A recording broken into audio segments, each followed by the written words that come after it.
Olá pessoal, tudo bem? Sejam todos muito bem-vindos ao Prevcast, o seu podcast de Direito Previdenciário. Aqui você acelera a sua curva de aprendizado. E hoje a minha convidada, ela é muito top, tem muito conhecimento, é juíza.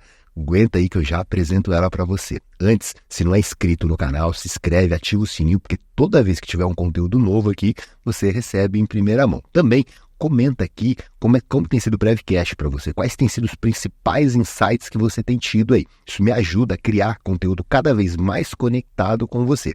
E também compartilha nos seus grupos de WhatsApp. Bora trazer mais previdenciaristas para cá e formar uma grande comunidade para a gente ter muita troca de experiência. Legal? Quero trazer a minha convidada, que ela manja muito mesmo. O Prevcast mais uma vez sobe de nível. Seja muito bem-vinda, doutora Erotilde Minharro. Tudo bem? Bem, agradeço muito esse convite, me sinto muito honrada por estar aqui falando com você e com sua plateia. Obrigada. A honra é toda nossa, doutora. Eu teve que parar lá suas tarefas, atividades e veio aqui prestar um pouco de conhecimento, compartilhar um pouco de conhecimento com a advocacia. Então, poxa, muito obrigado mesmo.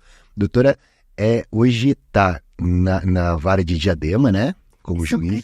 São Caetano. Já tive em Diadema também, São Bernardo, mas hoje eu sou titular desde 2014. Titular da segunda vara do trabalho de São Caetano do Sul. Legal. E você estava comentando nos bastidores que tem sido convocada muito para atuar no tribunal, é isso? Desde 2011 eu venho sendo convocada para atuar no tribunal.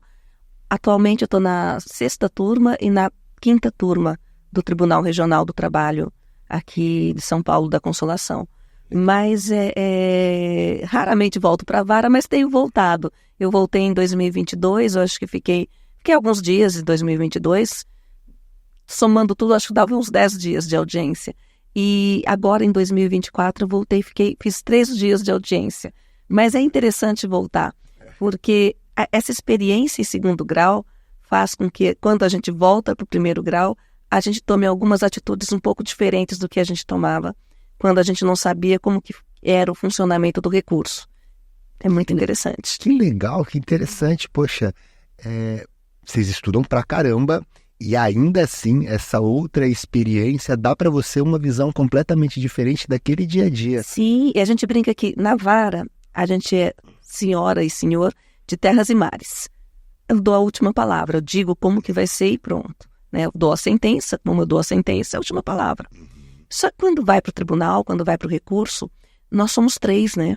Lá, pelo menos aqui no Tribunal Regional da 2ª Região, a turma é composta por 5 membros, mas para julgar, no julgamento, atuam 3 desembargadores, 3 juízes desembargadores.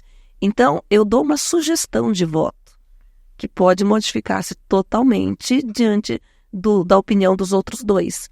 E tanto na 6ª turma quanto na 5ª, a gente costuma se reunir para a gente fechar entendimento acerca de determinadas matérias de direito.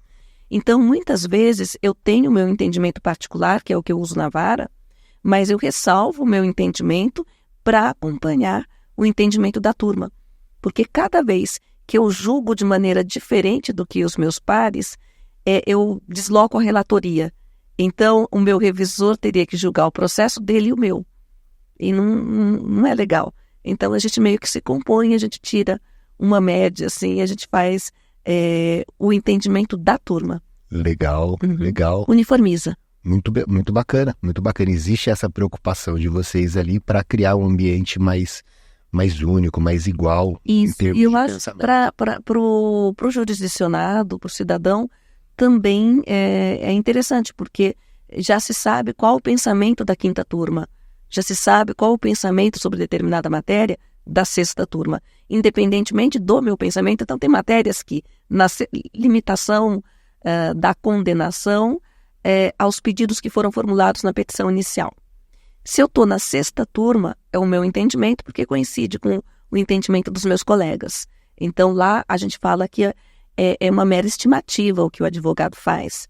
Não vai impactar na execução. Quando eu estou na 5ª turma, eu ressalvo o meu entendimento pessoal e digo o que impacta na execução. Interessante. Então, às vezes os alunos perguntam, mas como que é isso aqui? Eu falo, depende. Depende da turma que você tiver.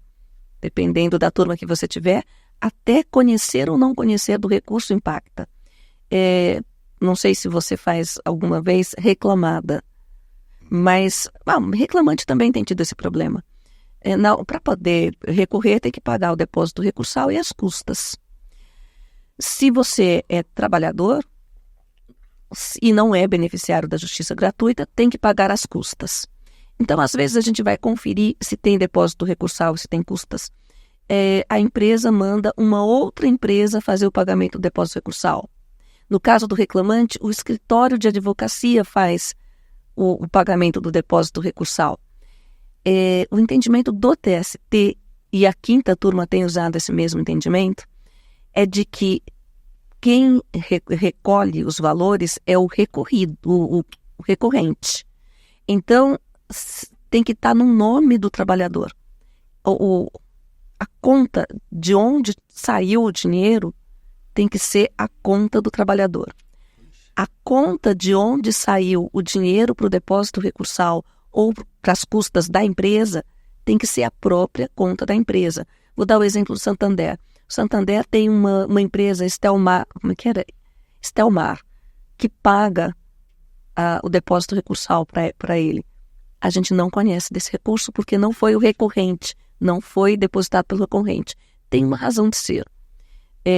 Pode ser que a parte diga, essa pessoa que fez o pagamento, diga depois, olha, eu recolhi errado.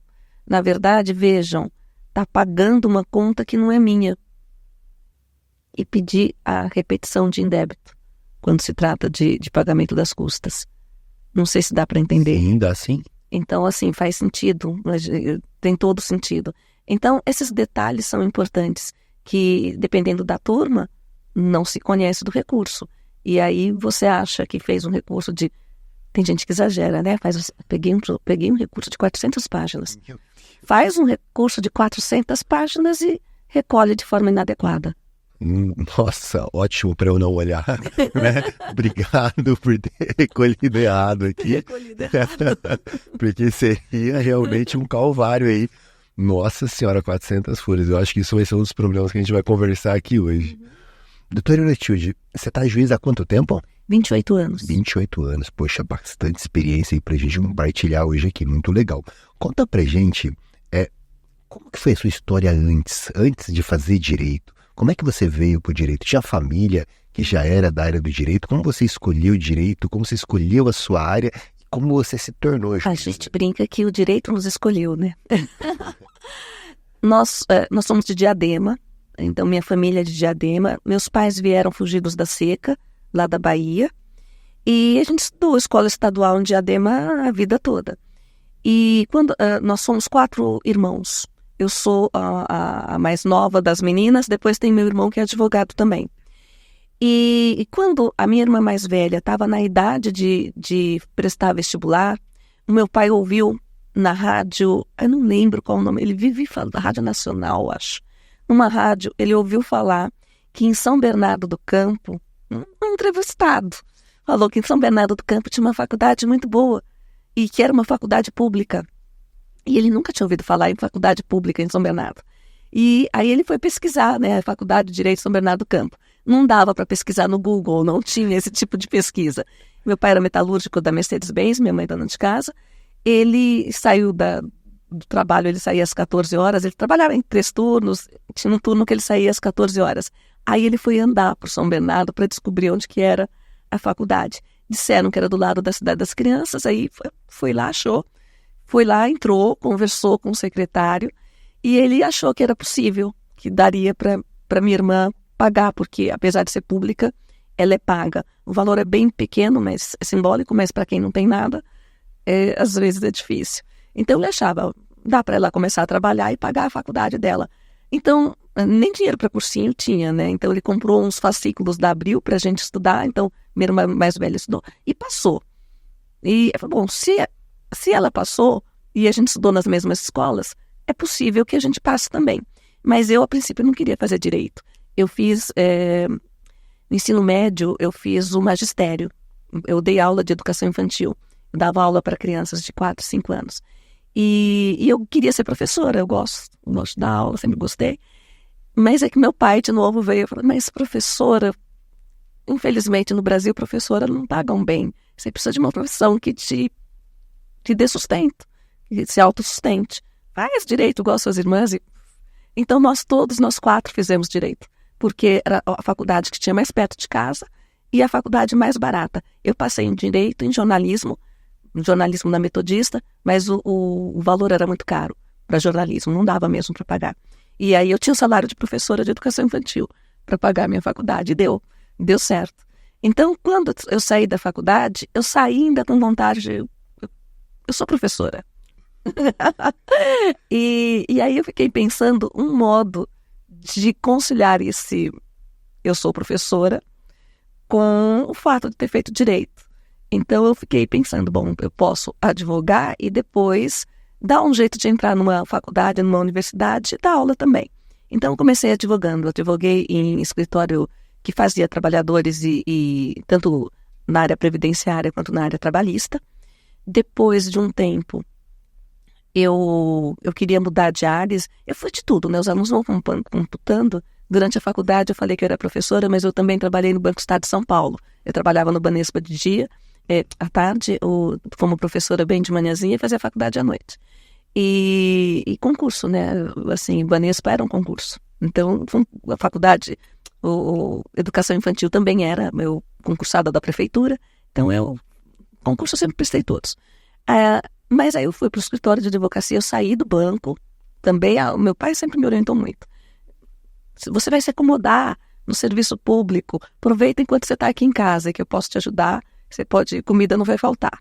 Aí eu pedi a exoneração do banco e comecei a advogar no escritório.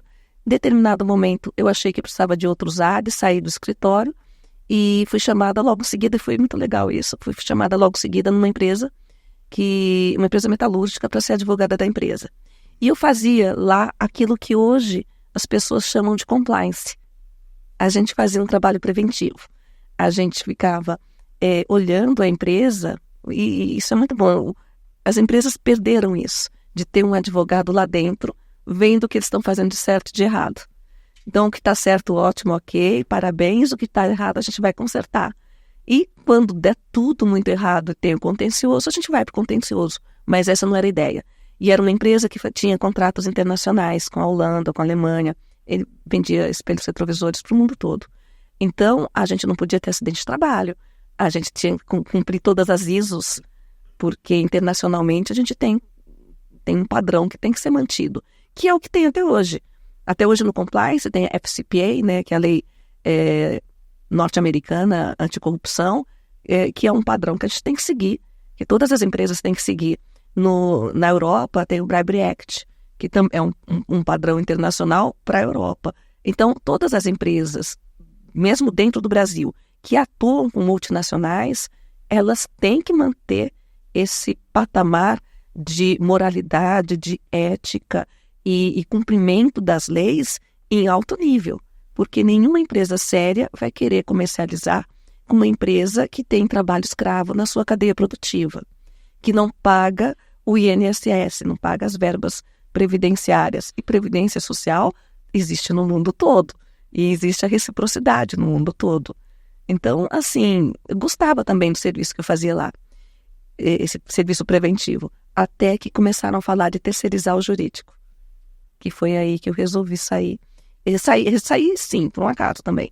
Fui pagar uma conta no banco, estava lá propaganda de um concurso para a Justiça Federal, TRF3, oficial de justiça, prestei o concurso, passei, aí me chamaram, fui para lá, e nesses 2 anos que eu fiquei na Justiça Federal, foram os 2 anos que eu usei para estudar para o concurso da magistratura. Então, assim, eu falo que a magistratura me escolheu, né? Não foi assim, não entrei na faculdade falando vou ser magistrada. Eu entrei na faculdade falando serei professora. Legal. Legal, poxa, bacana. A gente já vê de início aqui uma história, e você vem de uma família simples, né? Às vezes as pessoas pensam, quem está em posições na nossa sociedade vistas como muito importantes são pessoas que já vêm de uma família abastada, e na verdade não. Foi um pai aí que ele teve a ação de ir lá verificar a faculdade, comprar os livros para você, colocar vocês para estudar. Poxa, muito legal. Família humilde, estudou, dedicada e conseguiu se tornar juíza. Esses anos de advocacia foram quantos anos que você passou advogando? Vou pensar aqui, eu acho que foram 6, deixa eu pensar. Eu me formei em 1990, e passei no concurso em 96, mas eu saí antes. Foram 3 anos só? 90, 91, 92, dezembro de 93 eu saí da advocacia, foram 4 anos de advocacia. Em dezembro de 93 eu saí da advocacia e fui para, já faz mais de 30 anos, e fui para a Justiça Federal, e fiquei 2 anos na Justiça Federal. Os advogados hoje saem da faculdade completamente despreparados, né? Eu me lembro da primeira vez que eu fui fazer uma audiência trabalhista, eu não sabia o lado da mesa que eu sentava. Era uma coisa simples, né? Mas eu me lembro que eu li um livro e esse livro ele era tão prático e tão simples, coisas que parecem bobas, mas que eram muito importantes para mim, na ocasião, que uma delas era o lugar onde eu sento. Quando você sai da faculdade, você se sentiu ali realmente muito despreparada para essa advocacia, para esse fronte? Então, eu fiz estágio. Eu fiz o magistério, dava aula na educação infantil de manhã durante a faculdade, trabalhava à tarde no banco e ia para a faculdade à noite. Quando eu cheguei no 4º ano, apesar da simplicidade da nossa família, meu pai sempre falou, olha, eu comecei a trabalhar aos 15 anos, mas ele falava, se precisar de comida, não tem problema. Então, quando chegou o momento de fazer estágio no 4º ano, eu saí da educação infantil, prestei concurso de novo para estagiária da prefeitura. Eu tinha que sair porque não dava para acumular serviços. Então, eu fui estagiária. Então, esse período de estágio foi muito importante para mim. E era um estágio, como era o estágio da prefeitura, que eu atuava tanto na parte civil quanto na parte trabalhista. Então, eu conseguia, era do lado do fórum. Então, esse traquejo, ou assistência judiciária da prefeitura me deu. Então, isso eu sabia. Mas hoje em dia, eu até falei para você, para a gente gravar nesse horário que a gente está gravando, e não depois, porque eu tenho um projeto lá na Faculdade de Direito de São Bernardo do Campo, que a gente chama de LAUD, que é Laboratório de Audiências Simuladas.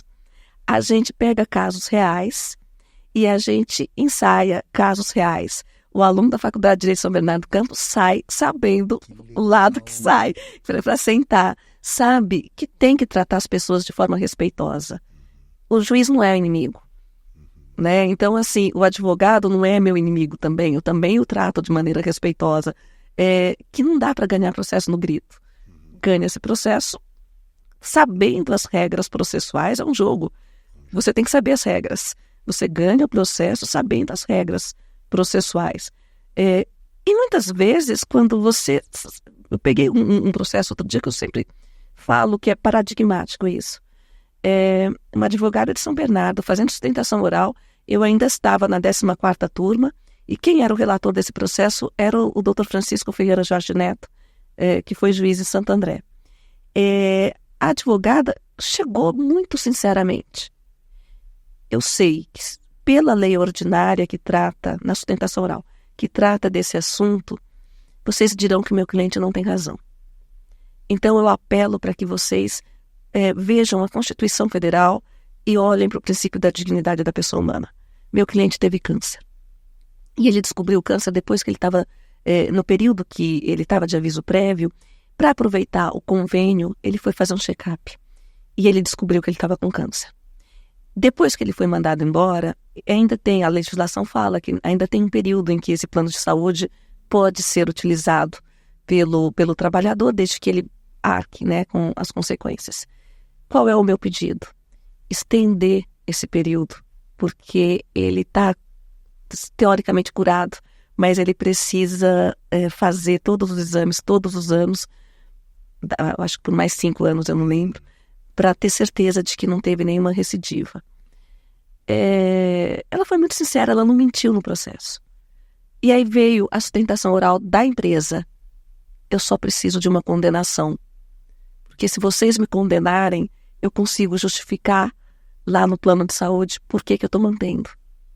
Então, assim, essa sensibilidade de ambos os advogados, de não mentir, nenhum dos dois mentiu, de não enganar, porque, assim, os magistrados não são bobos, eles vivem no mundo real. Eu estou há 28 anos fazendo a mesma coisa. Então, assim, a gente sabe quando a pessoa está mentindo, quando a pessoa está sendo sincera. E a sinceridade resolve. Foi unanimidade. A empresa foi condenada e a pessoa teve o plano de saúde mantido. Que legal. Então é isso. Esse tipo de coisa que a gente vê também na faculdade. Né? Não dá tempo na grade comum, então a gente estuda de sábado à tarde. Quem está interessado está lá. Boa, muito legal. Mas eu acho que a gente está distante ainda, não sei, penso eu. Eu faço bastante audiência, né? Talvez uma das coisas que eu mais gosto hoje no direito talvez acho que a parte que eu mais gosto, eu me sinto vivo, né? Outro dia, estava conversando com o pessoal do escritório, voltei de uma audiência e falei, cara, que legal isso. E é gostoso mesmo, assim, a audiência, ela é estratégica, como você falou, um jogo, né? Entender esse jogo é muito legal.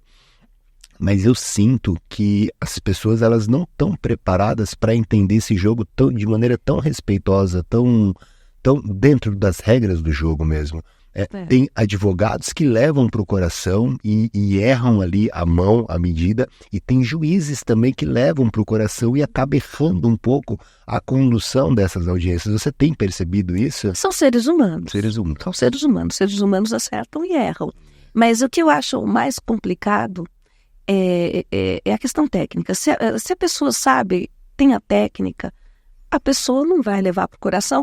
E o juiz, se for levar para o coração, vai se dar por suspeito. Ele pode falar, olha, eu sou suspeita por motivo de foro íntimo, não precisa nem explicar por que está sendo suspeito. Mas eu peguei, são raras as vezes que eu tenho voltado para fazer audiência. Mas é interessante voltar. Numa delas, a empresa queria que eu fizesse geolocalização do trabalhador para ver as horas extras. Eu falei, gente, eu adoro provas digitais, eu nem estava lembrando de atuar com provas digitais aqui. Mas a empresa tem maneiras muito mais simples, práticas e menos procrastinatórias de fazer a prova de hora extra. Bom, como tem espelho de ponto aqui, preposto, você tem os metadados dos cartões de ponto aí? Assim, quem administra esses metadados? Somos nós mesmos, o RH. Então tá bom, 5 dias para trazer os metadados. O senhor queria provas digitais? Estou te dando provas digitais. 5 dias para virem os metadados dos cartões de ponto. E vieram os metadados dos cartões de ponto, o espelho estava manipulado mesmo.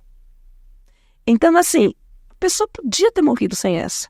Mas ela queria, a pessoa, eu nem lembro se era homem ou mulher, o advogado ou advogada, queria procrastinar. A pessoa pensa em provas digitais só em geolocalização. E a geolocalização tem que mandar expedir ofício para TIM, para Claro, sei lá para onde, esperar 6 meses eles me trazerem a geolocalização, colocar isso num mapa de ERB, é demorado. Mas é muito mais eficaz a própria empresa me trazendo os metadados. Por que ela não teve essa ideia de me trazer os metadados? Porque sim, ela manipulava. Ela manipulava os cartões, os espelhos. A última vez agora em março, um advogado começou a gritar. A prova era da empresa, era cargo de confiança, a testemunha da empresa estava dizendo tudo o que o reclamante gostaria de ouvir, o advogado simplesmente começou a gritar. Eu estou gritando! Eu estou gritando! Veio todo mundo olhar, o segurança veio olhar também, o segurança perguntou se eu mandava prender. Não. Deixei ele continuar gritando, ele gritou. Depois, quando ele cansou de gritar, viu que eu não ia me mexer. Bom, agora, passado o surto, né, vamos continuar. A senhora usou a palavra surtou. Eu quero que ponha na ata. Doutor, está gravando. Tudo sendo gravado. Não preciso pôr na ata, está gravado. Aí eu escrevi, mas é verdade, eu vou pôr na ata para facilitar o desembargador pegar isso em grau de recurso. Quando a testemunha estava depondo, o douto patrono da reclamada começou a gritar, aspas, estou gritando. Ah, estou gritando. E continuou assim por alguns minutos, mais ou menos uns 5 minutos. Fecha aspas. Passado o surto, eu escrevi, porque foi o que eu falei. Passado o surto, volto a fazer a audiência. E perguntei para a testemunha, o senhor muda alguma coisa do seu depoimento? A testemunha, não, eu falei a verdade. E eu constei na ata. E nem precisava constar na ata, porque estava gravada, estava gravando. Então, assim, são coisas que a única explicação é que isso fosse alguma estratégia para que eu me desse por suspeita ou para tentar alertar a testemunha de que ela estava falando coisas que comprometeriam o empregador. Mas não é um jogo honesto de se jogar. Não é um jogo ético de se jogar. Nossa Senhora. Nossa, imagina a habilidade que você tem para conduzir esse tipo de situação. São 28 da magistratura, fora o tempo da advocacia. Mas, assim, tempos atrás eu não mandaria prender, não, porque é algo muito extremo. Não faria isso. Mas eu me irritaria. Dessa vez eu só me indignei. Eu só fiz a minha cara de indignação, que eu não estou entendendo o que está acontecendo. O segurança olhava para mim assim também, sem entender o que estava acontecendo. É só assim. Ou a pessoa surtou mesmo. É provável, né? Não, eu acho que era estratégia. Caramba, que loucura.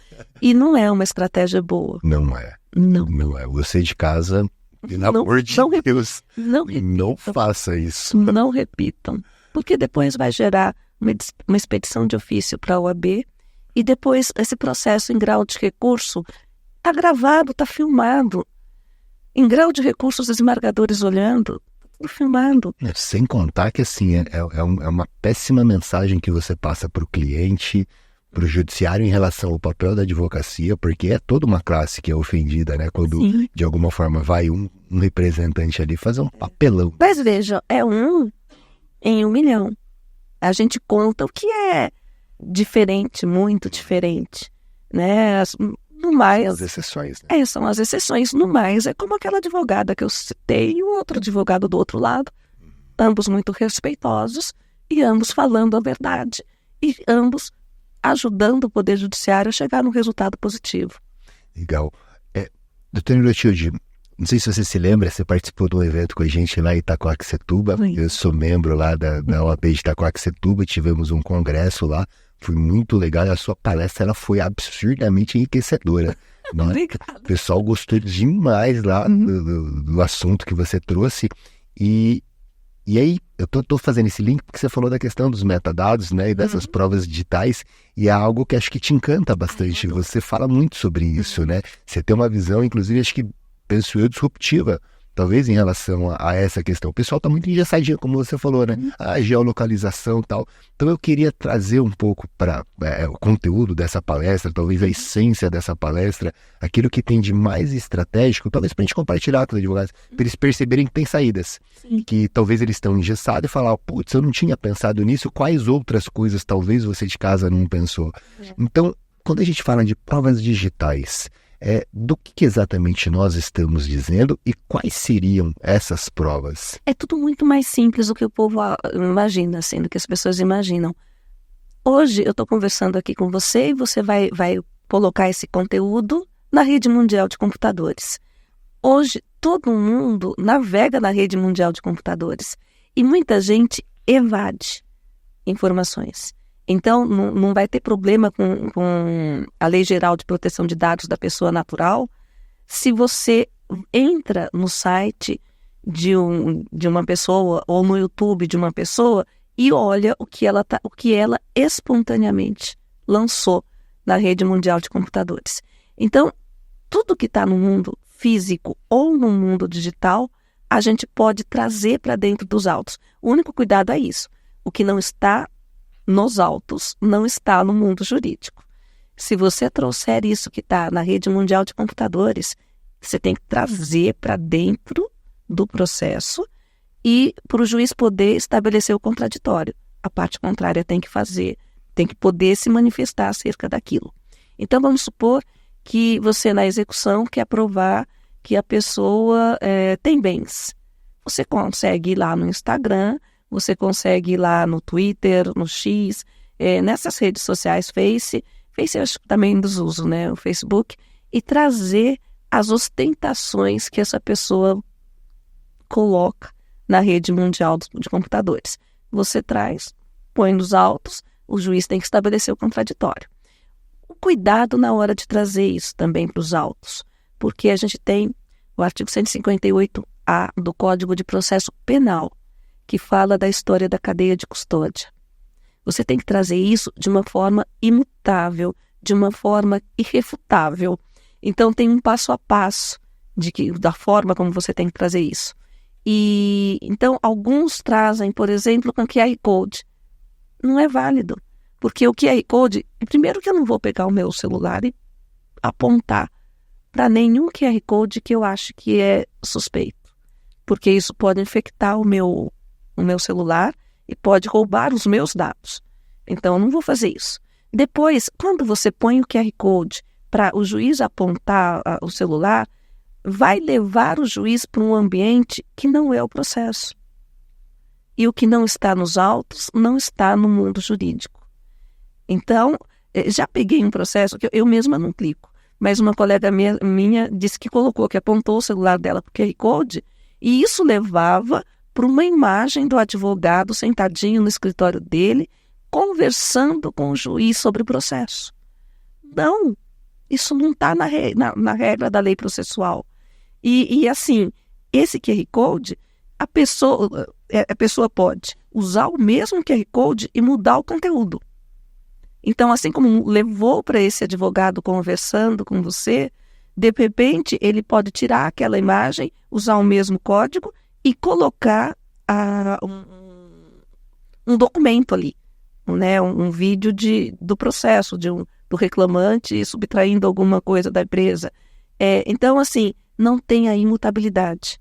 Link de drive, não tem a imutabilidade. Eu não sei como que é feita a juntada de documentos eletrônicos em outras áreas que não a trabalhista. A trabalhista é tudo pelo PJE. Tem resolução dizendo como que você tem que fazer essa juntada. Então não adianta fazer link de drive na trabalhista. Até porque o link de drive é a mesma coisa que eu falei do QR Code. Eu tenho o link, eu faço os meus slides no Canva. Eu entrego um link para você mandar para os alunos. Toda vez que eu mudar o slide, eu atualizar os meus slides, você vai receber a atualização também. Então, não é imutável. Então, assim, esse cuidado com a cadeia de custódia é necessário. Mas se você fizer tudo direitinho, com cuidado da cadeia de custódia, isso que as pessoas evadem na rede mundial de computadores, a gente consegue resgatar isso e a gente consegue usar isso para formar a convicção do magistrado. O link de drive é a mesma coisa que eu falei para você acerca do QR Code. Quando a gente faz o link do drive, a pessoa que tem o link assiste pela primeira vez, tem lá um conteúdo. Se for assistir uma segunda vez, pode ser que o conteúdo seja completamente diferente. Eu vou dar um exemplo. Eu faço meus slides no Canva e passo para as escolas, para passarem para os alunos, o link das imagens que eu fiz no Canva. E eu vivo atualizando os meus materiais. Toda vez que eu atualizo o meu material, você vai ter o material atualizado no seu link. Então, não é imutável. Não se presta como meio de prova. Então, tem os meios corretos. Aí alguns falam, vamos fazer isso por ata notarial. Ata notarial, o que o tabelião vai fazer é a mesma coisa que eu, como juíza e tenho fé pública, faço na análise do processo. Eu olho os dados que estão lá. Eu não consigo enxergar os metadados. Então, o que o tabelião vai fazer? Olha uma fotografia e nessa fotografia tem prints de WhatsApp. Nesses prints do WhatsApp, a primeira pessoa disse que, a segunda disse que e tal. Mas quem garante que esse print não foi manipulado antes de ser printado? Eu sei falsificar prints de WhatsApp usando o botão direito do mouse. quem olha não diz que é falsificado. Como que eu vou saber que isso aí não é falsificado? Vendo os metadados que geraram. Então, é muito melhor você juntar a exportação, mesmo assim ainda tem risco, mas é muito melhor você juntar a exportação da conversa, porque ela vem com os metadados, do que você juntar um print. O print você não consegue fazer nenhuma perícia, porque o perito digital vai chegar na impressora, ou vai chegar na câmera fotográfica, no aparelho que tirou a fotografia, e não vai conseguir saber dos aparelhos que fizeram aquela reprodução, ou reprodução de voz, se for um áudio, ou aquela reprodução escrita. Então, assim, a gente aceita print de WhatsApp? Depende. Se a parte contrária não impugna o print, ele é aceito. Eu ia perguntar isso. Eu já faço a pergunta. Eu sou minha auto-entrevistadora. Eu faço a pergunta e já respondo. Desculpa, deixa eu falar. Não, imagina, na verdade, perfeito. É assim, eu digo que eu tava com essa pergunta, eu tava pensando comigo. Eu falei, e se juntar? Porque eu já juntei, né? Às vezes é difícil. Advogado faz o que tem na mão. Ele junta. Se a parte contrária não impugna, show. É válido. Às vezes a consciência da pessoa fala assim, não vou falar que não é, porque isso vai dar um belo danado. E aí ele tem medo de não falar, ele reconhece. Até porque aí tem o marco civil da internet. Se você vai impugnar, você tem que fazer isso de forma consistente. Você tem que dizer onde está o erro, onde está a falsificação, onde está... Agora, sim, se você impugna de forma consistente, quem tem que juntar o original, quem tem que desenrolar, quem deveria ter juntado da forma da cadeia de custódia do artigo 158A do Código de Processo Penal, teria que ter sido quem juntou, a parte autora, a parte autora do documento, a parte que produziu o documento. Então, o banco muitas vezes faz isso. Impugno os prints. A minha resposta é: não fez a impugnação da maneira correta. Como não fez a impugnação da maneira correta, continuam válidos. A não ser que seja uma falsificação grosseira que eu perceba. Aí eu justifico, olha, são inválidos porque estão grosseiramente falsificados. E se a parte insistir, aí eu mando para o perito, tem o pessoal da... Foi muito bom ter trabalhado na Justiça Federal. Eu trabalhei na Justiça Federal Criminal, né, como oficial de justiça, lembra lá atrás? Então, eu conheço os peritos digitais. Então, assim, aí, se não tiver outro jeito, eu mando para o perito. Mas eu nunca precisei. É que eu fico muito pouco em primeiro grau, né? Mas o pouco que fiquei em primeiro grau, não precisei mandar para o perito digital. E em segundo grau, já peguei o banco também, pedindo a nulidade de todo o processado, porque o juiz de primeiro grau não permitiu a geolocalização. Gente, a geolocalização é um procedimento demorado, então eu só consigo atribuir isso a uma procrastinação, porque o banco tem câmera de segurança, que podia, para provar a jornada de trabalho, o banco tem os cartões de ponto, consequentemente tem os metadados. Eu não sei se vocês conseguem entender quando eu falo metadados. Explica pra gente o que seriam metadados. São dados além de dados. Dados dos próprios dados. Eu vou dar o exemplo que eu dou dando aula, né? Que eu mostro com os slides, mas vou falar e tentar reproduzir isso falando. Quando eu era criança, era um trabalhão para ter fotografia, porque a gente não tinha máquina fotográfica em casa. Então, ou meus pais chamavam um fotógrafo para tirar foto da gente, os filhos, assim, ou a gente ia até um estúdio tirar foto lá. E aí tinha que revelar. E aí minha mãe, era toda uma produção para ter fotografia. E quando revelavam essas fotos, minha mãe escrevia atrás: fotografia tirada no dia 10 de dezembro de 1978. Estavam presentes o filho Edson, a filha isso. Mandei cópia dessa fotografia para a madrinha fulana de tal. Então, assim, esses dados atrás da fotografia são os metadados de fotografia. Hoje em dia, as câmeras fotográficas vêm todas com metadados de fotografia, e que a gente chama de EXIF. Atrás de uma fotografia que você tira com o celular, eu tenho EXIF, inclusive com geolocalização. Então diz qual a câmera que usou, qual o dia que foi tirada, o horário, com segundos, inclusive, e a geolocalização aproximada, não é exata, mas é aproximada. Então, se aquela fotografia foi batida em Campos do Jordão, você não pode ter cometido o crime em São Bernardo do Campo. Né? Então, assim, por isso que eu pedi os metadados dos cartões de ponto. Tudo que é feito eletronicamente tem metadados. Aquilo que a gente fazia fisicamente à mão, agora as máquinas, elas já vêm com esse poder de me trazer os metadados. Então, quando você faz uma conversa no WhatsApp, o celular registra quem é que está digitando, qual o número do telefone que está escrevendo, que horas você está escrevendo, que minutos, que segundos, o que foi, que número de telefone te respondeu e qual o conteúdo do que te respondeu. A mensagem foi apagada, ele vai escrever lá nos metadados, mensagem apagada. É mensagem de áudio, ele vai reproduzir, os metadados reproduzem a mensagem de áudio. Então, quando eu falei que a ata notarial não vale muito, porque o tabelião ele não consegue ver essas informações adjacentes que estão nessa conversa.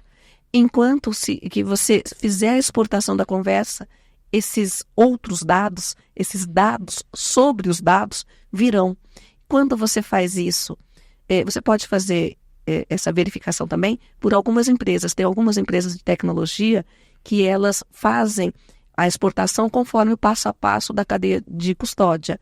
Então, elas extraem a conversa, extraem os dados e metadados da conversa e elas põem como se fosse um cadeado, tornando isso imutável. Então, ninguém vai conseguir adulterar essa conversa depois, isso que ficou registrado. Então, tem a Verifact, tem a Original My. A Verifact, ela fecha isso com um cadeado que a gente chama de código hash.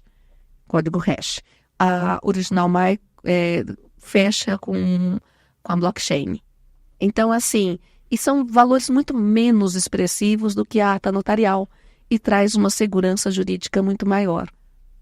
Não sei se expliquei. Total, deu para entender. Então, é necessário esses sistemas para fazer extração desses metadados. Ou você aprende a fazer, eu aprendi, mas faz 2 anos que eu não faço, então eu não saberia fazer de cor assim agora. Ou você aprende a fazer o código de hash, que é muito fácil. Então, você mesmo exportaria a conversa. O juiz pode pedir a extração da conversa dos 2 lados também, que dá para a gente comparar. Você fazia a extração dos dados da conversa e trancaria essa extração com um código de hash e juntaria tudo isso no PJE. Mas, assim, aí você teria que aprender a fazer isso. Mas vale mais a pena aí, pensando em tempo é dinheiro do advogado. Eu não sei quanto que tá, mas a Verifact foi a empresa que me permitiu testar. Então, eles me deram dados, um pacote de dados para eu testar. E eu achei bem interessante. E eu acho que a Verifact está negociando com o CNJ para ser oficialmente a empresa que faz esse tipo de verificação, né, de anotação de metadados em conversas de WhatsApp. A tendência é cada vez mais a gente migrar para isso. Sim, olha, desde a época do Fux na presidência, passando pelo Barroso, há um ânimo do Poder Judiciário com as tecnologias. Então, assim, eu não aprendi sobre provas digitais sozinha. Eu aprendi porque fiz cursos nas escolas oficiais do CNJ e nas nossas, do Conselho Superior do Trabalho, ENAMAT. Então, assim, eu fiz parte de alguns cursos na ENAMAT, que é formação de formadores em provas digitais. Paralelamente a isso, existe toda uma estrutura do Poder Judiciário caminhando para o 100% digital. E tudo isso inspirado na Estônia. A Estônia é um país que ele é 99% digital. As pessoas só precisam sair de casa para se casar, para se divorciar e para formalizar a escritura da casa. O resto, inclusive votar para presidente, é tudo eletronicamente pelo celular. Então, é altamente tecnológico. E isso inspirou a justiça 100% digital. Então, tentar fazer o mais possível com que as pessoas consigam ter acesso ao Poder Judiciário sem se deslocar muito. Mas isso tira do jurisdicionado, do cidadão, aquilo que era tradicional, de ele ir até o fórum. Isso dificulta o acesso à justiça? Facilita. Tem lá meus amigos lá da região norte, tem um pessoal que atua na Ilha do Marajó. Eles diziam que na Ilha do Marajó era, para chegar lá, avião, barco, sinal de fumaça. Mas quando surgiu a tecnologia, as pessoas conseguiram ter mais acesso ao Poder Judiciário, porque não precisam fazer esse deslocamento tão árduo para chegar na única vara do trabalho que existe lá. Então, assim, quem precisa estar altamente tecnológico é o Poder Judiciário e talvez a OAB e seus advogados. O cidadão, ele pode ir lá no Poupa Tempo e utilizar de alguma ferramenta ali para poder acessar o judiciário. Mas a população de rua, como fica? A gente tem o Pop Jude. Eu não sei se você conhece. Não conheço. O Pop Jude é bárbaro, surgiu durante a pandemia, justamente porque muitos trabalhadores perderam os empregos e suas famílias, eles com suas famílias foram morar na rua mesmo. E como entrar com ação trabalhista, por exemplo, se você está na rua e você não tem nem casa, você tem muito menos computador, celular? Existem equipamentos que juntam todas as justiças, Justiça do Trabalho, Justiça Previdenciária, o próprio INSS, Caixa Econômica, Banco do Brasil, Exército. Tem até uma fake news, porque o primeiro aconteceu em plena Praça da Sé, em plena pandemia. O pessoal dizendo, finalmente o Exército está tomando as ruas. Só que não, era Pop Rua. Indo até onde a população está, com estandes, e falando, você precisa entrar com alguma ação, você tem que entrar com ação contra o seu ex-empregador, teve algum problema, INSS, você tem alguma forma, por exemplo, de aposentadoria, você está inválido, porque aí o INSS está lá também, não é só o Poder Judiciário, tá? Todos os equipamentos do Estado estão lá. Então tem livre acesso. Isso só é possível por conta da tecnologia. E isso é muito estimulado. Então a gente tem a plataforma digital do Poder Judiciário, onde a gente, no subterrâneo, né, do Poder Judiciário, estamos todos interligados. A Justiça Estadual, Justiça Criminal, Justiça Militar, Federal. Então, se eu preciso de um dado do INSS, que nem é Justiça, né, Autarquia Federal, se eu preciso de um dado do INSS, eu não precisaria mais mandar ofício para o INSS e esperar o tempo do ofício. É só entrar na plataforma com a minha senha, né, digital senha, e eu consigo imediatamente essa informação. Que legal, que legal. A tecnologia tem ajudado demais. Eu vou querer entender daqui a pouquinho a sua visão sobre limbo jurídico, que é algo que o previdenciarista lida com muita frequência. Sim. Com essa situação. Uhum. Mas antes, ainda sobre essa questão de metadados, você poderia, pela sua experiência, trazer para a gente aqui, sei lá, 5, 6 exemplos, não sei se é muito ou pouco, que são mais utilizados, aqueles que você vê com mais frequência no dia a dia, que de repente o advogado pode falar, puxa, eu não estava olhando para isso, acho que eu vou começar a observar. Fotografias, porque a fotografia por si só não me dá muita coisa, eu vejo a pessoa lá sentada, uma fotografia nós dois sentados aqui, eu vou dizer, olha, os dois são amigos íntimos, a fotografia não quer dizer nada, eu mal sabia seu primeiro nome, né, recentemente, eu chamava por Schettini. E então não conheço sua família, não frequento a sua casa, isso não quer dizer muito. Mas quando a gente analisa o contexto integral do seu Instagram, eu consigo descobrir quem são seus melhores amigos. Eu consigo descobrir. Então, assim, isso é muito utilizado, especialmente na execução. O contexto integral das suas redes sociais. E não vai dizer que eu estou ferindo a LGPD, porque quem colocou tudo aquilo, né, quem são seus filhos, quem é sua esposa, onde você mora, onde você passa os finais de semana, quem colocou isso na rede social foi você. E isso é utilizado para execução e o pessoal consegue. Tem uma sentença do Leonardo Aliaga Bet, que é maravilhosa. É de Mogi, eu acho. É de Mogi. É maravilhosa na execução. Tinha uma pessoa que não pagava um valor que era assim, de uns 100 mil reais. No começo o valor era pequeno, mas a pessoa ficou 10 anos sem pagar, né? Então virou um valor de 100 mil reais. A pessoa não pagava, dizia que não tinha dinheiro para pagar, dizia que o bem era um bem de família, o bem que foi penhorado era bem de família. E no final das contas, ele estava morando na Disney, nos Estados Unidos. E aí, eu lembro da Disney porque eu coloco, quando eu quero localizar essa decisão, eu coloco o nome do Leonardo, coloco Disney e aparece. Porque a pessoa estava morando nos Estados Unidos, vivia na Disney, e colocando isso nas redes sociais. E na hora de pagar, dizia que aquela casa era bem de família. Não tem como ser bem de família se ele mora nos Estados Unidos. Ele mora lá, a casa aqui está livre. E aí é isso que o Leonardo coloca na sentença. Então, na fase de execução, é maravilhoso a gente fazer uma pesquisa nas redes sociais. Nem precisa fazer uma pesquisa no Bacenjude, no Cisbajude. A gente já faz uma pesquisa na rede social da pessoa. Não é invasão de privacidade. Então, a gente usa muitas redes sociais. Os advogados costumam mandar fotografias, e aí o que eu peço? Manda fotografia com os metadados da fotografia. Porque aí eu sei de onde foi tirada, o dia que foi tirada. Aquele izinho que tem, é aquele izinho que tem na foto, que o pessoal clica e aparece os dados aparece os dados. Eu tenho, na verdade, para mim, eu uso eu uso algumas ferramentas. Então tem uma que como é que era? Tem um nome, depois eu vou ter que te mandar, porque de cor eu não lembro. Porque no meu computador já vem, eu clico ali, ele já vem. Eu tô tentando. Depois, no final, quando eu não estiver mais pensando nisso, vai vir o nome. O Xandão tenta colocar depois aqui pra gente. Aí coloca a ferramenta. Mas, assim, é uma ferramenta que você entra no seu computador, põe essa ferramenta e pega a fotografia. Eu pego a fotografia que está no processo e jogo naquela ferramenta. Então, quando a pessoa me traz a fotografia, ela nem está sabendo que eu posso descobrir quais os metadados daquela fotografia.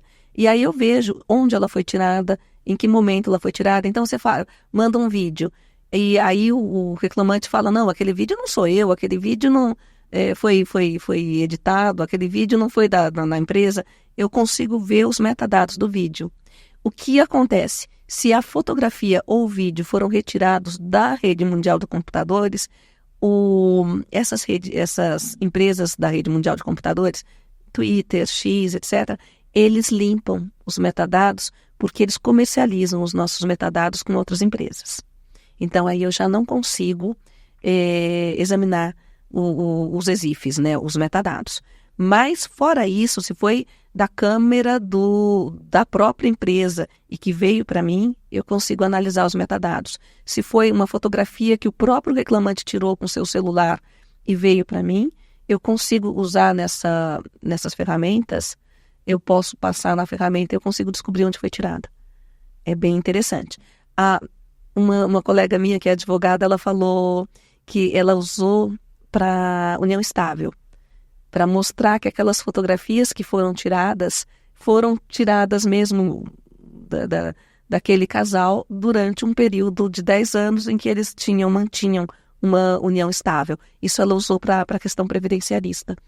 E para poder provar que as pessoas, o casal era mesmo um casal que tinha uma convivência familiar. Que mais que vem?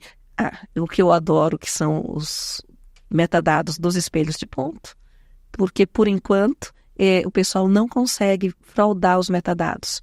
Eu sei que tudo vai evoluir, inclusive os fraudadores, mas por enquanto eu sei que o pessoal frauda o espelho de ponto, mas você não consegue apagar o que aconteceu dos metadados. Extrai do próprio sistema? Extrai do próprio, isso.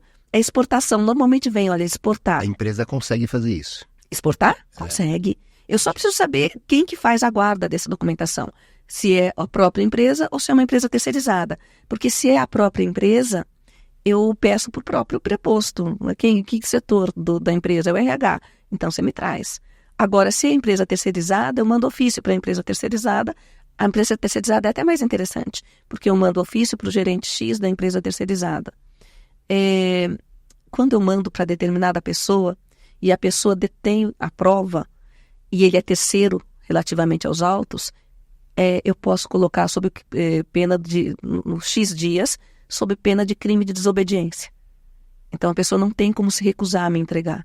Quando é a empresa vai dizer não tenho mais, perdi, não quero. Quando é a própria parte não é obrigada a fazer a prova. Aí eu inverto o ônus da prova. Bom, você tinha o documento, não quer me entregar? você tinha maior facilidade na produção da prova.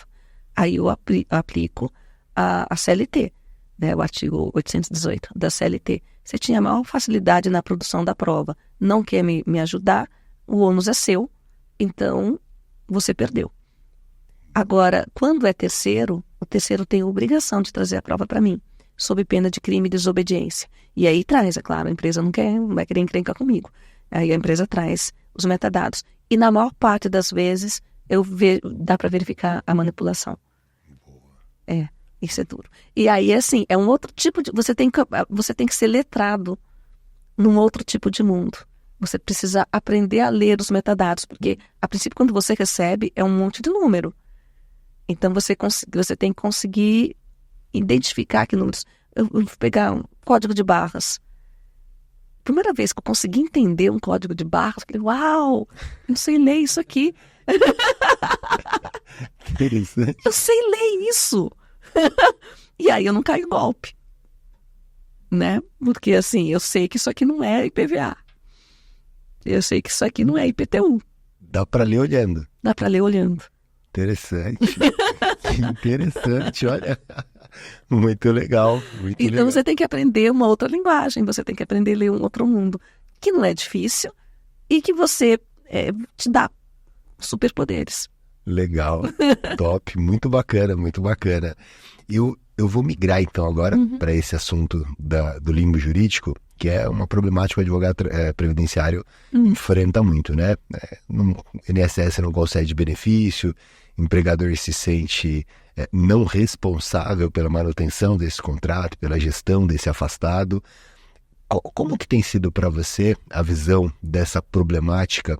E aí eu vou dizer até no campo prático mesmo, né? Porque aí no campo político a gente realmente dependeria de eventualmente regulamentações e tudo, mas no campo prático mesmo, né? O que temos hoje para vocês poderem decidir e como é que você pensa essa questão, doutora? Então, primeiro, é claro, né? No âmbito legislativo é meio absurdo, na minha visão, a pessoa ter alta programada, né? A pessoa está programado para ficar saudável daqui a 2 dias e ela morre amanhã, né? Então, assim, essas altas programadas são complicadas. Mas, de qualquer maneira, pela legislação atual, o empregador é responsável pela segurança, saúde e etc. do trabalhador.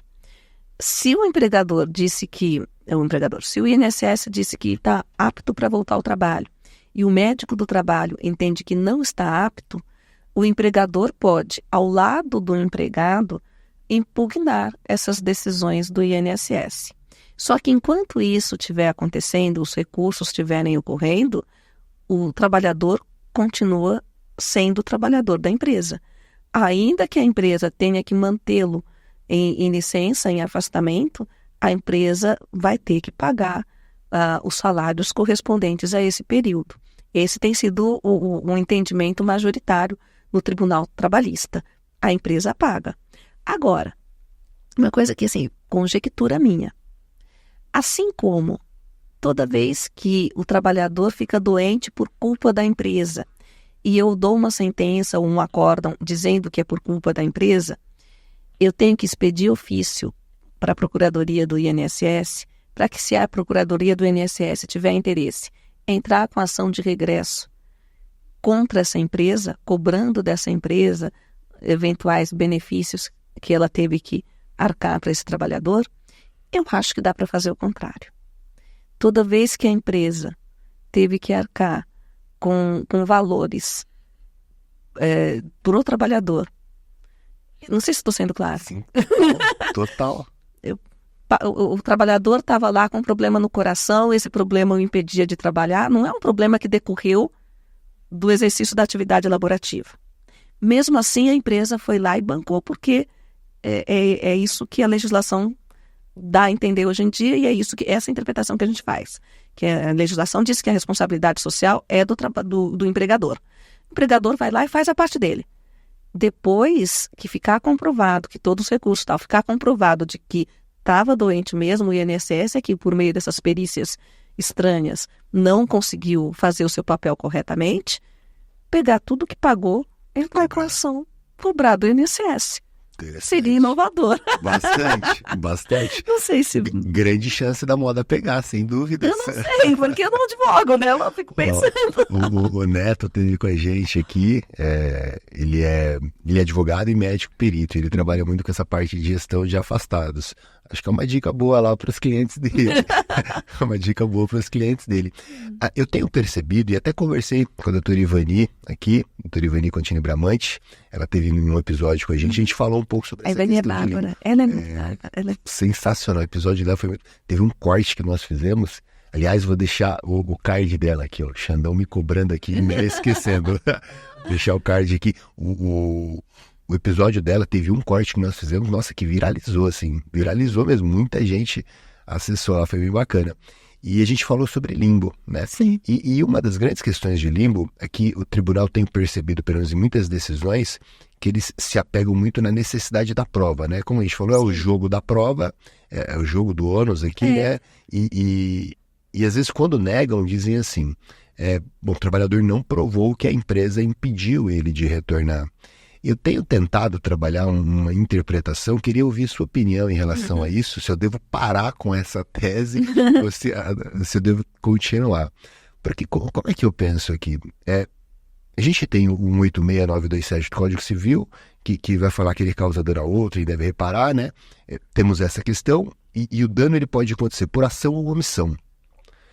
A empresa, ela tem por obrigação manter esse contrato de trabalho, gerir esse contrato de trabalho. Essa relação sinagmática que impõe o contrato de trabalho traz para a empresa, até por assumir o risco do negócio, de fazer a gestão. Não é apenas alguém que vai embora, mas é alguém que está ali na empresa, trabalhando, se afastou e ela tem algum tipo de responsabilidade. Eu tento trabalhar aqui essa questão, acho que se não me engano é 186 mesmo, que vai falar aqui da questão da omissão. Então, ela comete um ilícito por omissão. E aqui não seria eu que deveria provar, penso eu, num primeiro momento, mas é a empresa provar que ela não se omitiu frente a essa situação. É muito fácil a empresa, depois de 2 anos, falar, não, ele não me avisou que estava... Você tem um contrato com ele, peraí, como é que ele não te avisou que estava afastado? Eu ainda sou mais tradicional, ainda continuo usando a tese anterior, por conta de uma grande dificuldade que a gente tem relativamente à prova negativa.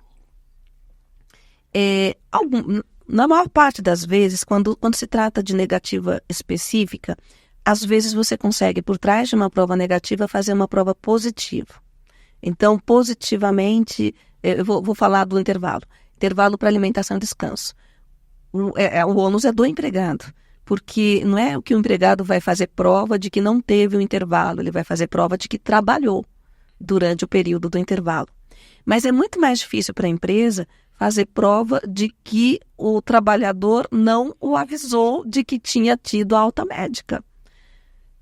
Então, é mais fácil para o trabalhador falar, olha, eu me apresentei e quando eu cheguei lá, eu fui impedido de voltar a trabalhar. Aí tem as testemunhas X, Y, Z que me viram fazendo isso. Ou mandei uma cartinha, quando eles me impediram de trabalhar, eu mandei uma cartinha dizendo eu quero voltar para o trabalho. E a empresa não na cartinha eu coloquei, quero aviso de recebimento e quero uma resposta por escrito sobre essa carta. Não tem resposta. Tem o aviso de recebimento que chegou no local, mas não tem resposta, eles não me deram resposta. Eles foram omissos. Porque, assim, a simples falar, eles se omitiram, a desculpa que a empresa vai dar como que eu vou fazer essa prova negativa? Como que eu vou fazer prova de que eu não sabia que ele tinha tido alta? Eu sou uma empresa que tem 2.000 empregados, sou um banco que tem 1.300 empregados, né, no geral aqui no município X ou no estado X.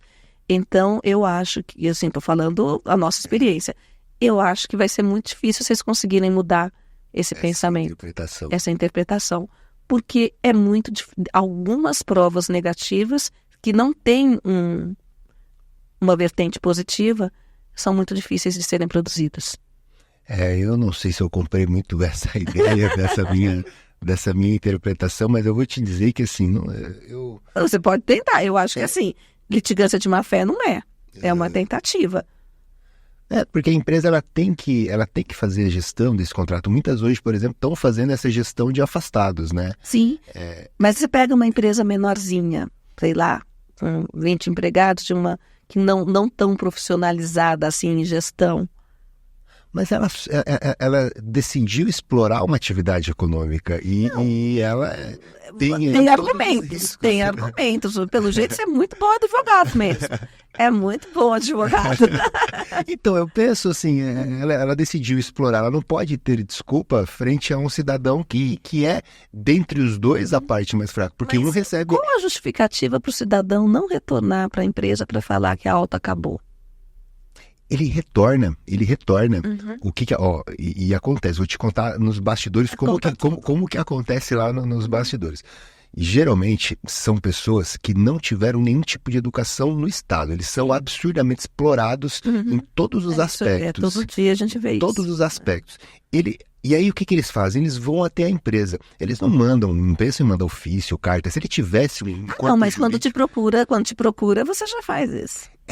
Mas aí é que depende, né? Depende, porque, querendo ou não, o advogado, ele presta um serviço. E esse trabalhador, ele não tem muito condições de pagar. E você fazer essa gestão dessa comunicação seria uma assessoria jurídica que ele não me paga para isso.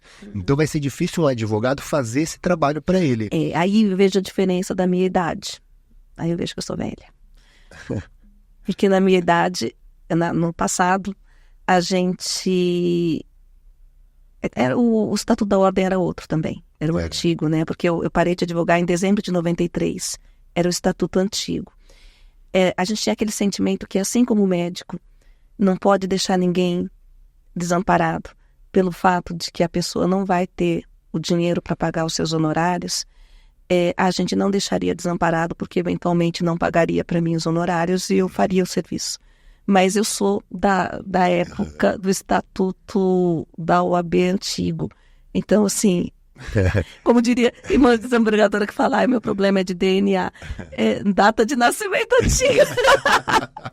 Então, o Estatuto Novo já é outro sistema, é outra... É mais difícil hoje para o advogado, né, em termos de tempo. Ele atende muitas pessoas, por exemplo, se ele está com um escritório num bairro de periferia, ele vai ter muitas pessoas ali que vão procurar ele, e aí fica difícil ele conseguir auxiliar todo mundo nessa não situação. Faz sentido. Então, aí geralmente ele contrata e aí ele já vai fazer a ação direto muitas vezes. Mas esse cidadão, ele vai na empresa.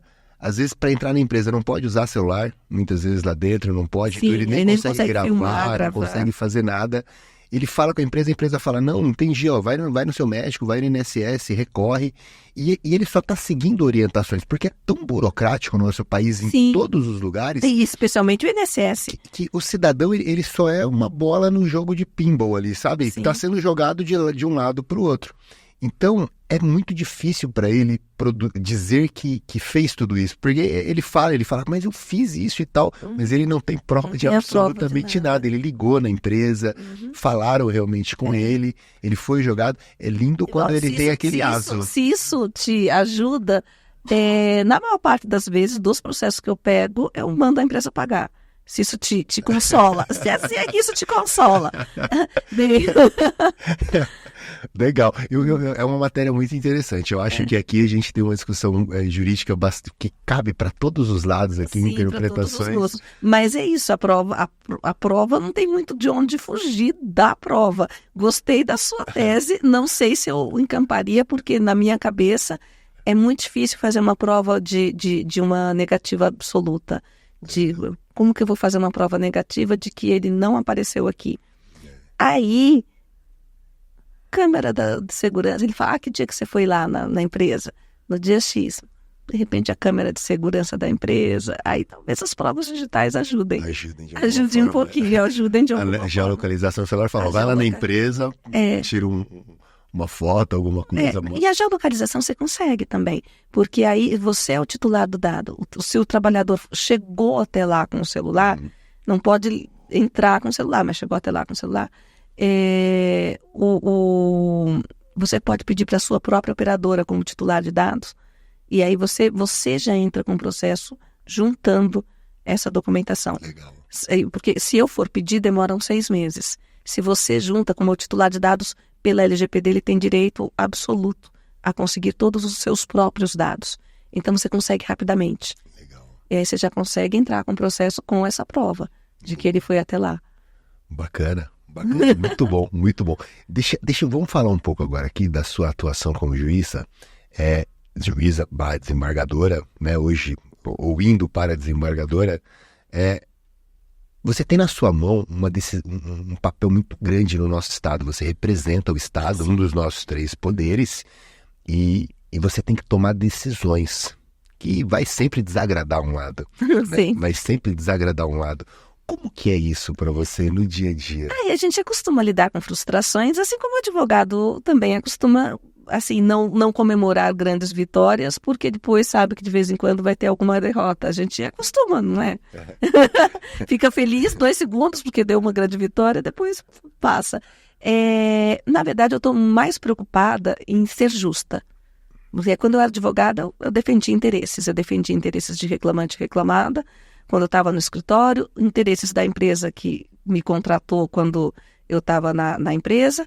Mas quando eu entrei na magistratura, foi bom ter ido para a Justiça Federal antes, porque eu me despi dessa defesa de interesses o período que eu fiquei como oficial de justiça na Justiça Federal Criminal. Quando eu fui para a magistratura, eu já não tinha lado, né? Eu não tenho lado, eu estou do lado do que é certo. Mas tem o Josserand, ele tem uma expressão, tem um livro que fala sobre acidente de trabalho, e ele é um livro do final do século XIX, começo do século XX, que ele fala como que foi idealizada a ideia da responsabilidade objetiva na França.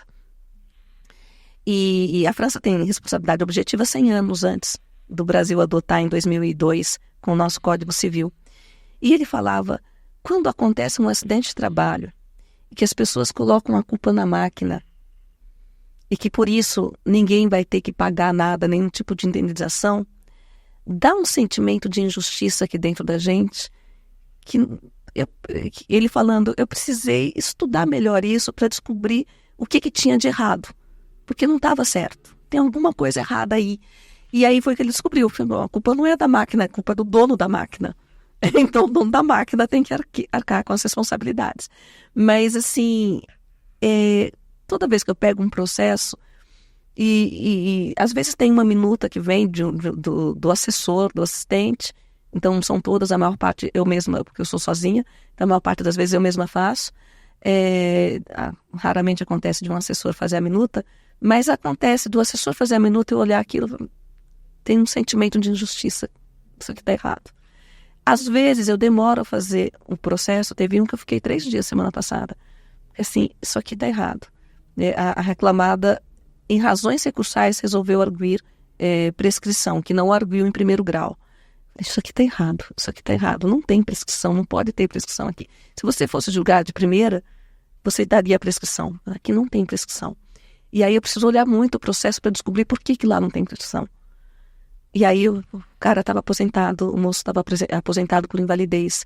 Na aposentadoria por invalidez não tem rompimento do pacto laboral. Não dá para aplicar a prescrição de 2 anos.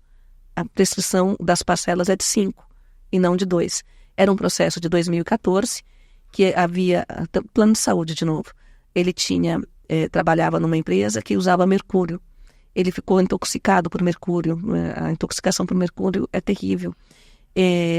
Ele tinha o plano de saúde da empresa e em 2009 a empresa resolveu mudar a sistemática do plano de saúde, ele ia perder o plano. E quando ele descobriu que ele ia perder o plano? Em 2014. Foi quando ele entrou com a ação. 2009 a 2014, 5 anos. Né? Então, assim, a empresa dizia, bom, a alteração foi em 2009, ato único, ele teria até 2011 para entrar com a ação, ele entrou com a ação em 2014. Está prescrito. Então, se eu fosse julgar imediatamente, eu diria está prescrito. Mas, para mim, assim, não é essa a solução. Tem um sentimento aqui de que isso não está justo. E aí, quando você... Isso aqui o advogado podia me ajudar, né? Podia ter usado esse argumento nas contrarrazões, né? Dado um toque para mim em contrarrazões. A pessoa não fez contrarrazões. Então, assim... Então, às vezes eu estou com tempo. Eu estava de férias. Por isso eu tive tempo de ficar 2, 3 dias pensando nesse processo. às vezes eu não estou com tempo. Esse outro que o assistente fez a minuta, eu dei aula disso outro dia, de marítimo, embarcado, trabalhador embarcado em cruzeiros marítimos internacionais. Um deles sequer tinha trabalhado em águas internacionais. Ele era de cruzeiro, mas cruzeiro que fazia a costa brasileira. Brasileiro, contratado no Brasil, que prestou serviço na costa brasileira. Como que eu vou aplicar a lei da bandeira panamenha? Não faz o menor sentido. Então, assim, quando está errado, você tem esse sentimento do Josserran de que tem alguma coisa aqui que não está encaixando. E aí você vai tentar descobrir o que não está encaixando. O advogado precisa dar uma força, mostrando para a gente o que não está encaixando, e tem que dar uma força com as provas. Porque o que não está nos autos não está no mundo jurídico. Mesmo quando eu uso provas de trás, trago para cá, eu tenho que submeter ao contraditório. Se eu estou em segundo grau, eu acabo tendo que ou delegar para o primeiro grau fazer a prova de novo, ou eu produzir a prova de novo em segundo grau, é possível pelo Código de Processo Civil atual, mas dá para o contraditório, abrir para o contraditório para ampla defesa. Mas eu não sei se dá para explicar assim. Sim, a gente tem esse sentimento de justiça. O que a gente quer fazer nos autos é o que é justo. E eu só consigo fazer o que é justo dentro daquele contexto que está nos autos. Se eu não tivesse, no caso desse moço lá da intoxicação por mercúrio, se eu não tivesse nenhum documento dizendo que ele estava aposentado por invalidez, eu não conseguiria fazer nada, porque a prescrição seria de 2 anos. Mas a própria empresa trouxe documentação mostrando que o tipo de aposentadoria dele era aposentadoria por invalidez. Então o contrato ainda estava ativo, estava suspenso e não extinto. Legal. Muito bacana, muito bacana. Dentro dessa linha, Aristóteles ele fala da retórica. Eu trabalho isso com os advogados, muito para eles terem uma comunicação estratégica para atração de clientes e avançarem nas suas carreiras. Mas isso serve também para o papel do próprio advogado dentro do processo. Sim. Ele precisa argumentar, precisa persuadir e mostrar que o seu lado seria o lado correto. Além da documentação que ele precisa juntar. Você acha que essa retórica, essa argumentação dele é importantíssima para vocês? Sim, gente, um recurso ordinário de 400 páginas, quanto tempo você demora para ler um livro de 400 páginas?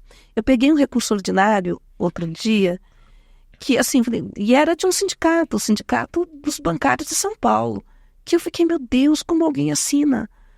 Era assim, era um recorte e cola. Minha filha, quando era criança, ela tinha um scrapbook, que ela ia recortando e fazendo um livro com colagens.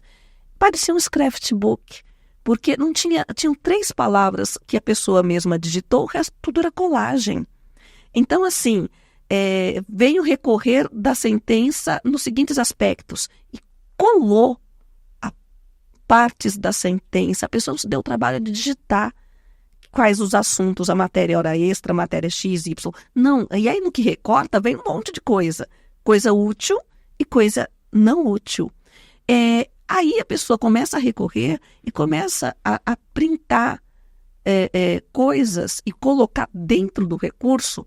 Só que, gente, print já é algo que você, para fazer certo, teria que fazer conforme o passo a passo da cadeia de custódia. Agora, você printar coisas que não foram analisadas pelo juiz de primeiro grau é sinal que você não entende a função do recurso. O recurso serve para o recurso ordinário, para a gente, a apelação possível, serve para reanálise de fatos e provas. Como que eu vou reanalisar um documento que sequer foi juntado em primeiro grau, sequer foi submetido ao contraditório e ampla defesa? Então, eu simplesmente ignoro esses documentos. Por quê? Porque tem uma resolução do Conselho Superior do seu Trabalho dizendo como que você junta documentos no PJE. E não é como print dentro da sua peça recursal. Como print dentro da sua peça recursal não vale. E, gente, é muito demorado para eu conseguir encontrar qual é realmente o objeto do recurso. Então, muito mais limpo, muito mais também honesto, você ir direto ao ponto. Estou recorrendo da justa causa e das horas extras. E escreve por que você está recorrendo. Se vai colocar uma jurisprudência, coloca uma jurisprudência do TST, por exemplo, ou de outro tribunal que não o nosso, porque isso já te traz o pré-questionamento para o próximo recurso, que para a gente é o recurso de revista, possível é o recurso especial, que tem essa qualidade, né, de tentativa de uniformização jurisprudencial. Então, você sabe onde você quer chegar. Então, você tem que fazer uma petição, seja petição inicial, contestação, razões finais, razões de recurso, tendo um objetivo, sabendo o que você quer. A sensação que eu tenho é que a pessoa quer mostrar quantidade. Então, tenho 400 páginas de colagem. 400 páginas, não tem uma escrita sua, não tem um argumento seu. Desrespeitoso. Eu acho desrespeitoso. E assim, quem me ajudou foram as contrarrazões. Para poder saber pelo menos o que ele está querendo aqui, que eu não estava entendendo. Aí eu fui ler as contrarrazões para ver se salvava alguma coisa. Cria uma animosidade, inclusive, né? Não porque eu não sou inimiga nem de advogado, nem da parte. Mas eu tenho esse sentimento de justiça dentro de mim, que se sente incomodado. Que se sente muito incomodado quando a parte não se ajuda. Porque quando você tem razão, você consegue falar rapidamente o que você quer. Vejo isso em sustentação oral também. Sustentação oral, algumas a pessoa não precisa mais de 2 minutos para dizer por que está errado. E sim, nos convence. Convence. Você acha que na sustentação oral, ela é fundamental fazer antes a entrega dos memoriais e essa entrega ali presencial, conversando? Você acha que é fundamental ou não? Não. Se você entregar os memoriais, a gente lê com certeza. Se você fizer os memoriais e conversar comigo, eu vou te ouvir com certeza. Mas se for para repetir o que você vai fazer em razões finais, entrega os memoriais e faz as razões finais. Não precisa entregar os memoriais e falar para mim. Se é para falar para mim o que está dentro dos memoriais, eu vou ler. Eu sei ler. Então, né, tem que trazer alguma coisa diferente. E na sustentação oral, ir direto ao ponto. Ler em sustentação oral é muito ruim também. Né? A gente percebe muitas vezes os advogados lendo em sustentação oral. É muito ruim, você tem que ir lá sabendo já qual o ponto que você quer abordar e qual a importância de você chamar a atenção dos desembargadores ou dos juízes convocados para esse ponto, para aquele ponto. Agora, se não tiver jeito, você não está se sentindo preparado, aí você lê, mas lê sem gaguejar, lê direitinho sem gaguejar. E por que eu estou falando isso? Porque aí é melhor você ler do que você chegar lá e falar, deu branco. Né? Se você está inseguro, leva mesmo, porque se der o branco, você tem lá o texto. Mas o ideal seria você falar. E falar com convicção para convencer o juiz de que você tem razão. Preferencialmente aqui batendo nos pontos mais importantes, aonde que o cartão de ponto não foi juntado nos autos. O reclamante não disse isso, disse aquilo e está aqui escrito. Seria isso? Seria isso, você ir direto no ponto. Olha, mudou a jurisprudência atual é X. Antes falava desse jeito, mas a jurisprudência atual de 2024 do Supremo Tribunal Federal é essa aqui. Eita, não estava tão atualizada assim. Então, vai direto ao ponto. Né? Às vezes a gente erra também. Então, li lá o dispositivo, a pessoa, não, mas nesse caso é diferente dos outros casos. E aí você tentar mostrar um distinguish que a gente não tinha enxergado, porque a gente está usando a jurisprudência do Supremo Tribunal Federal como tese obrigatória, né, de utilização obrigatória, mas você tem um distinguish. Então você vem aqui bater no distinguish, não ficar falando que não é para, né, sei lá, alguma coisa que está muito batido já, que a gente já sabe, que não é para descontar a cláusula 11 dos bancários. A gente já sabe que tem que descontar a cláusula 11 dos bancários dentro do prazo de validade dela. Então você vai sustentar, mas não vai adiantar muito, porque o Supremo Tribunal Federal tem decisão 1046, a tese 1046, que você é obrigada a usar. Então não tem como você bater aquilo que a tese já pré-estabelecida. Geralmente o conteúdo é mais ou menos a mesma coisa sempre, né? Quanto mais fácil o advogado for, domínio total da matéria e daquela discussão, vocês já têm total, né? Quanto mais no ponto ele for, mais rápido. Para vocês, de repente, darem uma olhada rápida e falar, opa, o que ele está fazendo faz sentido. Porque às vezes a pessoa vem, por exemplo, vai explicar para a gente o que são danos morais, explicar para a gente o que é dano existencial.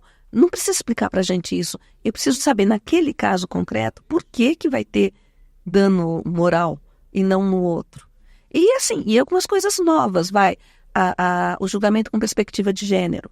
É alguma coisa nova que o advogado tem que pôr isso para a gente, tem que trazer isso, né?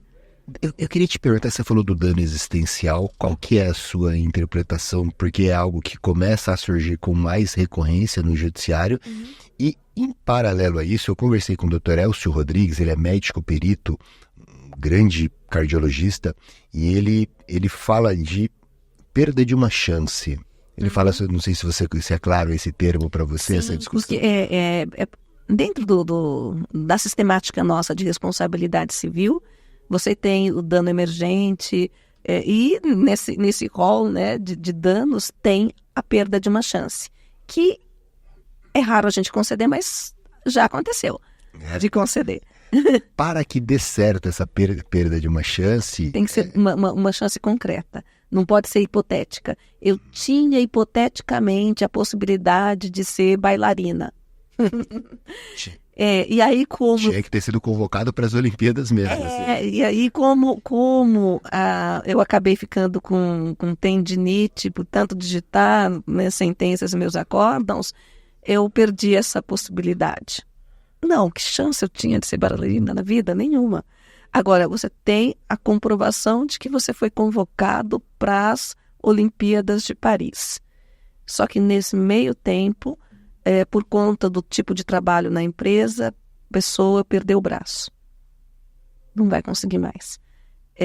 Aí sim, você tem... Nesse caso daria. Você tem dano estético, você tem dano material, você tem dano lucro cessante, dano emergente, perda de uma chance, você tem dano moral, você tem tudo que você imaginar, até dano moral e ricochete para a mãe, é capaz de ganhar.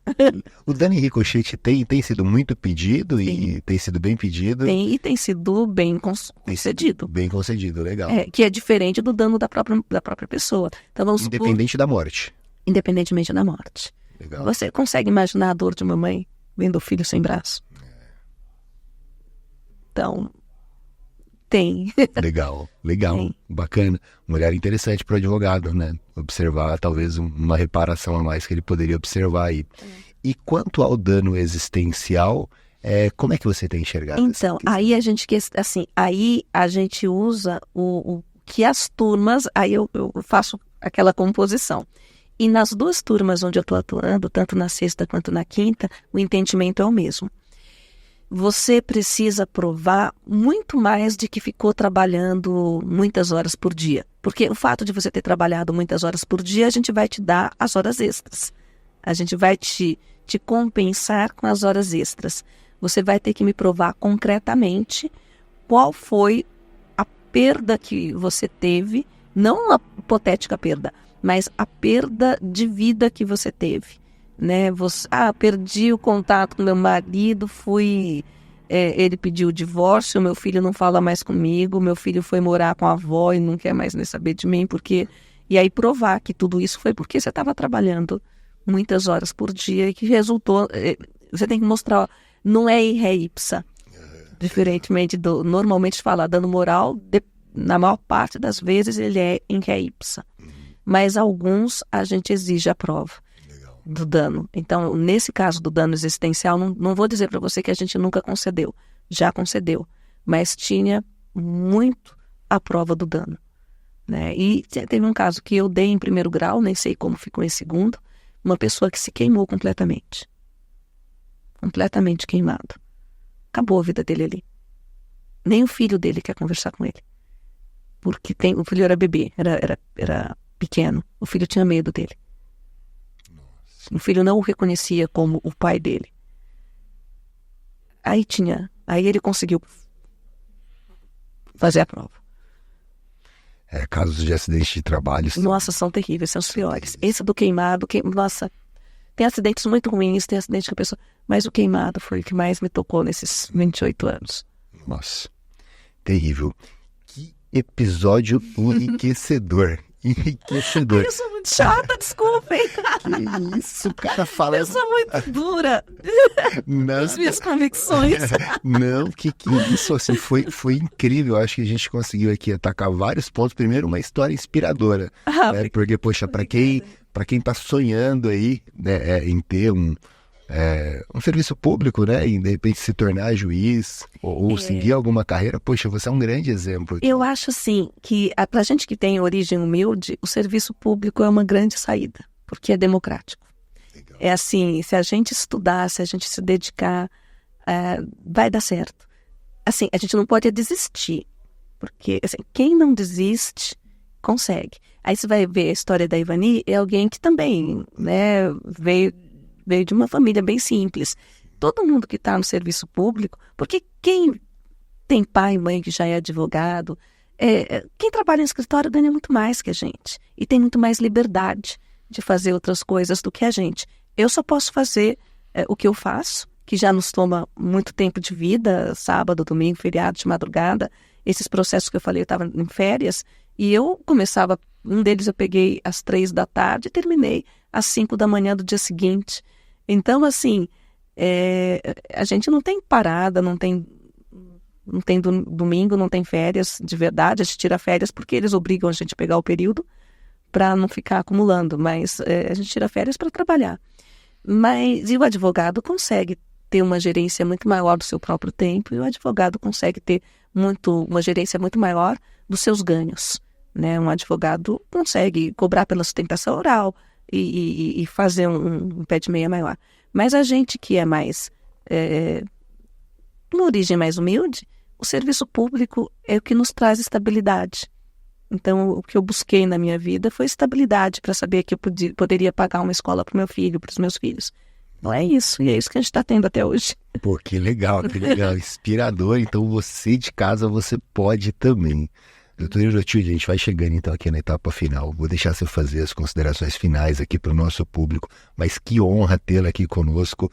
Muito bacana, muito inspirador conhecer a sua história e muito legal ter conhecido um pouco do seu pensamento, a gente ter abordado alguns pontos técnicos aqui e entender a sua visão sobre tudo isso. Queria agradecer muito, muito mesmo a sua presença. Fica à vontade para fazer as suas considerações para o nosso público. Eu queria dizer que existe, na verdade, deveria existir uma sinergia entre advogado de autor, advogado de réu e magistrado, nos casos em que é necessário o promotor de justiça ou procurador de trabalho, no nosso caso, em prol daquilo que seria mais justo. Eu sei que o advogado defende interesses, mas quando o advogado está imbuído de fazer o seu bom papel, ele faz igual aquele das contrarrazões. O rapaz das contrarrazões, ele foi valente, porque ele tentou entender o que estava querendo dizer o recurso, tentou traduzir lá para mim o que era que estava sendo requerido, mostrou em que páginas estavam as coisas para eu conseguir fazer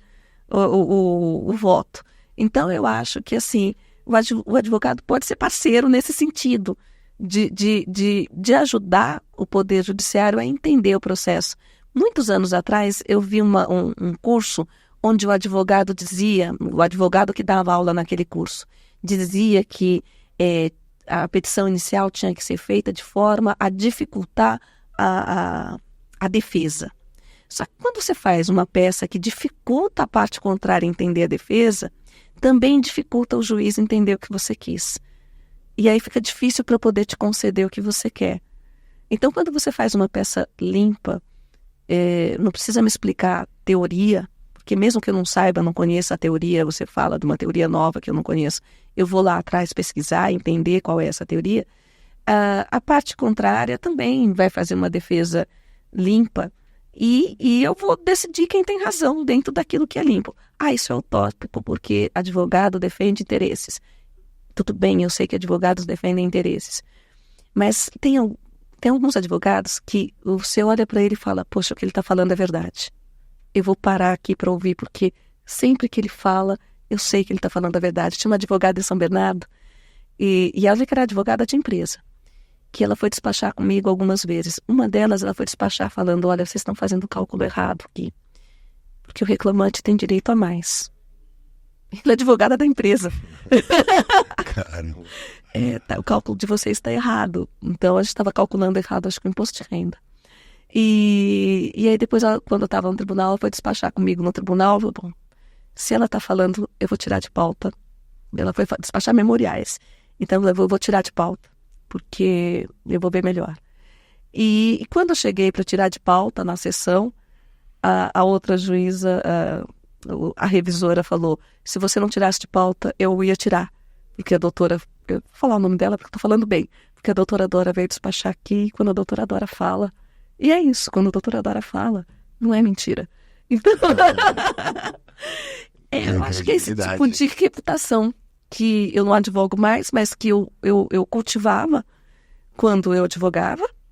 E é o tipo de reputação que, se um dia eu voltar a advogar, quando me aposentar, não sei, eu me vejo mais como professora do que como advogada de novo, mas a gente não pode dizer dessa água não beberei, mas é o tipo de reputação que eu gostaria de manter se eu fosse advogada. Então é isso, são essas minhas palavras. Que legal, que legal. Queria agradecer muito você que esteve com a gente aí até agora. Hoje, aliás, deveria ter dito isso no início, né? Pô, com um estúdio diferente, estúdio novo. Mas voltamos para o anterior, nas próximas gravações aí. Queria muito agradecer você de casa aí que esteve com a gente até agora. Comenta aqui o que você tem achado do Prevcast, como é que foi o episódio para você, o que mais te inspirou aí, qual foi o insight que você teve. Doutora Erotilde, muito, muito obrigado mesmo. Esqueci de deixar o meu Instagram, é o meu nome. O Xandão não vai esquecer. Ai, aqui, ó, é @erotilde.minharro. O problema é que meu nome é diferente, é muito difícil. O que o Xandão faz? Ele vai colocar, depois, dá uma olhadinha, tá vendo ali, ó? Ele vai colocar ali embaixo o link pra gente e a pessoa consegue acessar. Xandão com cara. Gente, queria agradecer muito vocês. Obrigado, doutora. Obrigado. Até a próxima. Valeu!